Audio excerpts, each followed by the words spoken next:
এক গ্রামে এক বুদ্ধিমান মুরগি বাস করত। সে ছিল খুব চতুর ও চালাক এবং সবসময় ভাবতো কিভাবে তার জীবন আরো ভালো করা যায়। একদিন গ্রামটির কৃষকরা চিন্তা করছিল মুরগিরা যেন নিরাপদ থাকে, কারণ শিকারীরা প্রায় তাদের ধরতে আসতো।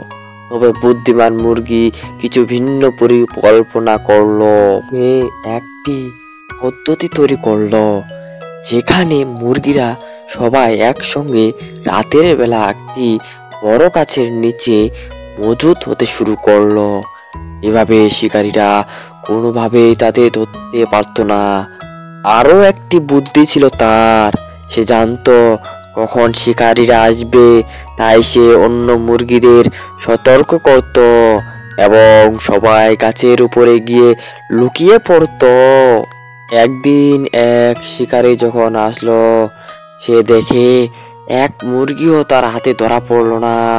হতাশ হয়ে শিকারী ফিরে গেল। গ্রামবাসী মুরগির বুদ্ধিমত্তার প্রশংসা করলো এবং তাকে আরো নিরাপদে রাখার সিদ্ধান্ত নিল।